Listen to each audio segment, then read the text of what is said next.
সাময়িক ইবাদত বন্দেই করে আল্লাহর কখনো সন্তুষ্টি হাসিল করা যায় না। হ্যাঁ, প্রতিটি সালাতে চাওয়ার নির্দেশ দিয়েছেন ফরজ করে। সূরা ফাতিহা ছাড়া সালাত হয় না, ফরজ হোক আর নফল হোক। এক রাকাতও নামাজ হবে না সূরা ফাতিহা ছাড়া। আমিন চান তার দিনে এর মাধ্যমে কি আল্লাহ রাব্বুল সন্তুষ্টি হাসিল করা যায় শুধু এক মাস আল্লাহর ইবাদত বন্দি করে। আসসালামু আলাইকুম ওয়া রাহমাতুল্লাহি ওয়া বারাকাতুহু। আমাদের ধারাবাহিক সাপ্তাহিক বিষয় ভিত্তিক আলোচনা। রমজান আমরা শেষ করেছি, বেশ কয়েকদিন চলে গেল। গত সপ্তাহে আমাদের সাপ্তাহিক প্রোগ্রাম স্থগিত ছিল আবহাওয়া প্রতিকূল থাকার কারণে।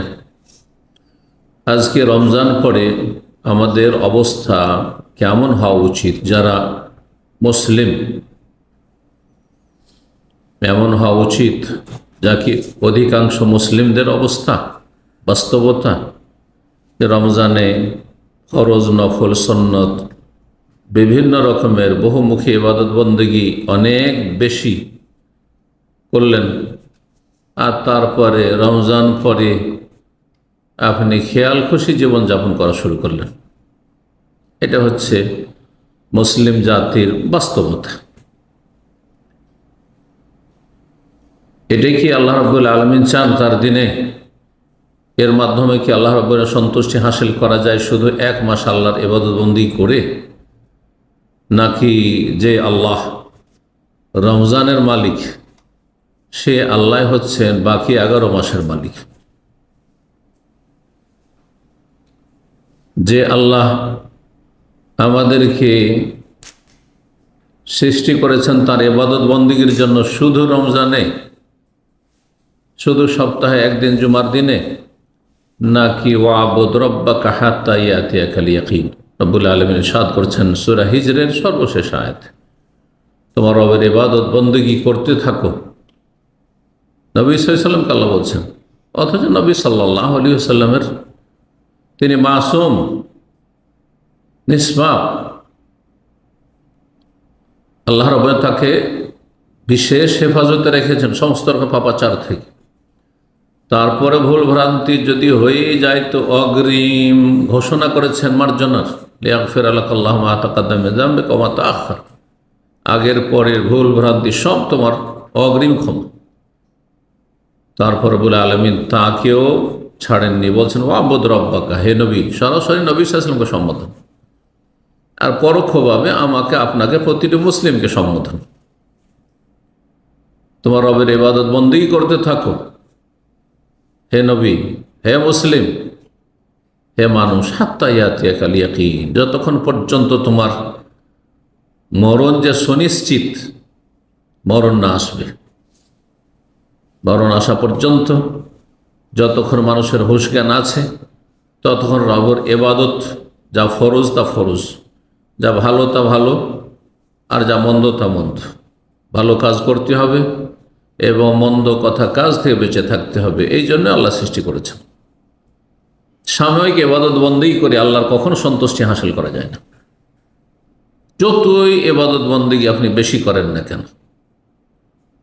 কেউ যদি গোটা রমজান সারা দিন আর রাত আল্লাহর সামনে সিজদায় পড়ে থাকে, কোরআন তেলাওয়াত করতে থাকে, জিকির আজকার করতে থাকে, এক কথায় দুনিয়া একেবারে ত্যাগ করে দেয়, ওটা রমজান ইতিকাফে থাকে আর শুধু ইবাদত আর ইবাদত, আর বাকি 11 মাস ফরজ ইবাদত বন্দেগী থেকে দূরে থাকে। 5 ওয়াক্ত সালাত নেই রমজান পরে। রমজান পরে ইসলামের যেসব ফরজ বিধিবিধান রয়েছে সেগুলি পালন করে না, হারাম নাজায়েজ থেকে বেঁচে থাকেন না। এই রমজান কখনো মুক্তি দিতে পারবে না।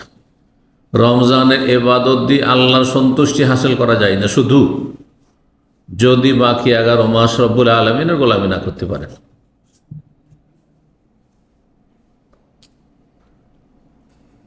সারা জীবনটা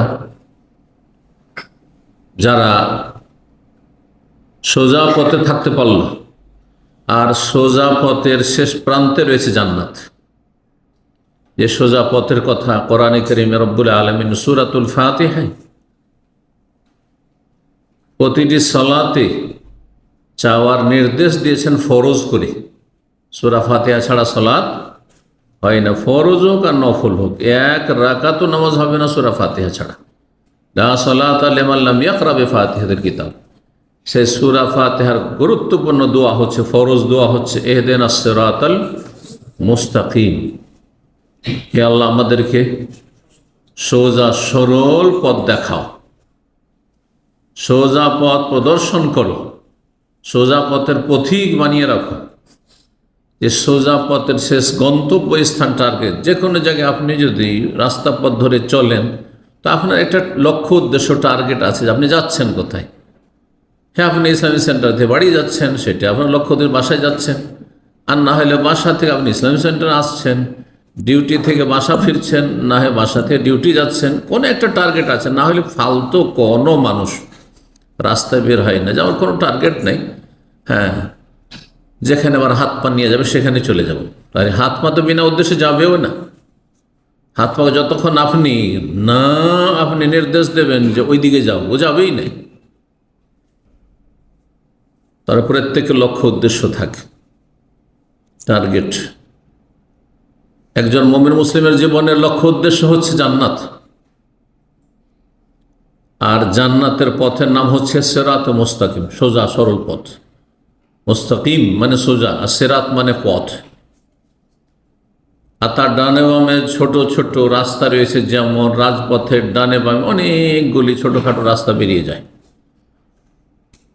ইসলামের রাজপথ হচ্ছে ইসলাম, আল্লাহ রাব্বুল আলামিনের দ্বীন, যার দিক নির্দেশনা কোরআন এবং সুন্নাহয় রয়েছে। আর ডানে বামে যেসব রাস্তা রয়েছে ইসলামের, সেগুলি হচ্ছে শয়তানের পথ। শয়তানের পথ, সেগুলি যে কোনো রাস্তায় ঢুকলে শয়তান আপনাকে পেয়ে যাবে।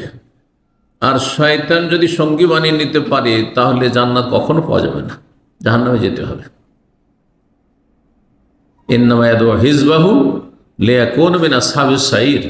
শয়তান সবসময় ডাকতে থাকে, আহ্বান করতে থাকে তার দলবলকে, ইয়াদউ হিজবাহ, তার দলকে, তার অনুগামীদেরকে, লিয়াকুনু মিন আসহাবিস সাইর, যাতে করে তারা সবাই জ্বলন্ত আগুনের সঙ্গী হয়। আল্লাহ বুঝার তৌফিক দান করেন মুসলিম জাতিকে, এবং দিনের ওপর অটল থাকার তৌফিক দান করেন। বিষয়বস্তু আজকে দিনের ওপর অবিচল থাকা, অটল